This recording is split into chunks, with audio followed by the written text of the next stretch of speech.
All right, welcome everybody. The Daytona Supercross delivered a night that rewrote the record books. Eli Tomac didn't just win, he became the most decorated racer in the history of Daytona International Speedway with his 8th Supercross victory at that speedway. Hunter Lawrence keeps the red plate by just one single point, and Seth Hammaker stamped authority on the 250 East class, and the championship picture tightened everywhere you look. Let's bring the noise and jump right in.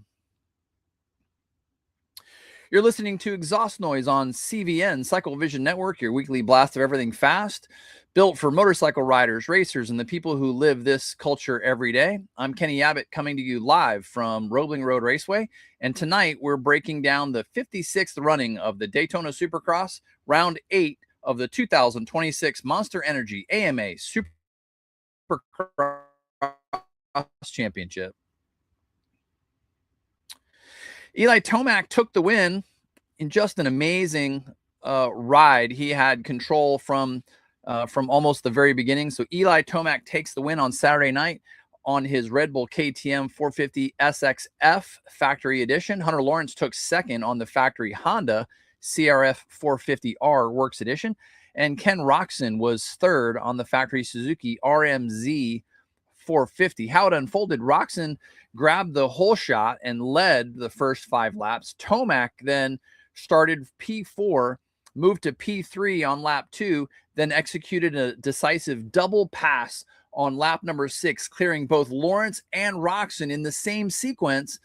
Once out front, Tomac never turned back. He controlled the pace and never cracked and took it all the way to the checkered flag.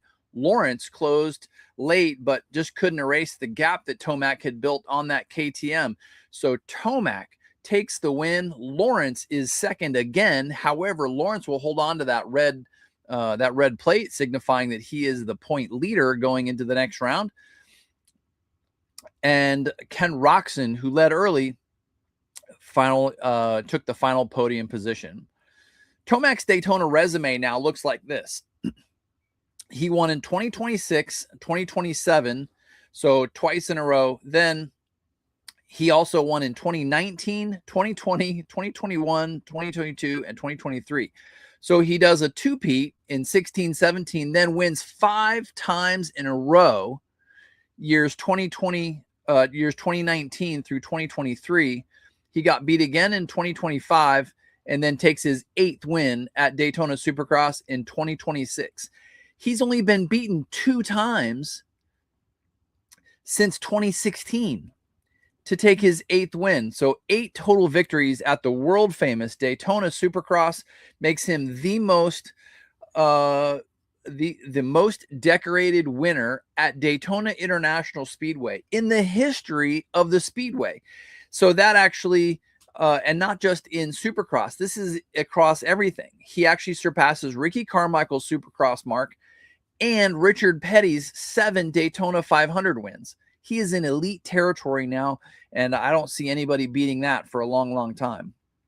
So your next question was, what do the 450 championship points look like after this round? Hunter Lawrence still leads on the Honda by just 1 point with 171 points going into the next round. Eli Tomac closed the gap on the KTM to only 170 points. So again, 1 point separating first and second in the championship.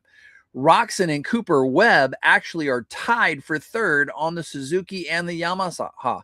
So Ken Roczen on the Suzuki has 151 points. Cooper Webb has 151 points. So they are tied for third, fourth. And then Chase Sexton rounds out the top 5 on the KTM with 122 points. So this is the tightest Daytona Aero title fight in years. Only 1 point separating the championship. A deadlock for third place between Roczen and Webb. What an amazing Supercross championship we've seen this year. In additional news, in the 450 class, Jason Anderson is out indefinitely. Anderson has stepped away to address some personal and medical matters, removing a major contender from the midseason mix. Tomac's podium mishap.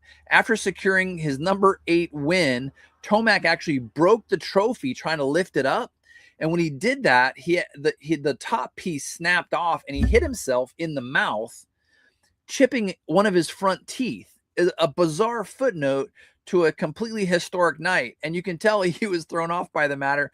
But so he actually has a chipped tooth now because the trophy broke off when he was trying to pick it up. The Supercross or the Super Motocross implications, Daytona counted towards the 2026 Super Motocross World Championship points. So that actually tightens the race there a little bit in the combined standings, adding weight to all of the future rounds coming up. So that's a little different, but some of these rounds you earn points not only in the Supercross Championship, but the Super Motocross World Championship. And not every round is a Supercross World Championship round. We'll break that down in future shows. So the final note for Tomac. Tomac has only been beaten twice at Daytona since 2016. Once by Justin Braden in 2018 and once by Jet Lawrence in 2024. The 8th win makes him the most decorated racer in Daytona International Speedway history across all motorsports. Quite a feat for himself and, of course, the Red Bull KTM team to be able to do that this year as well.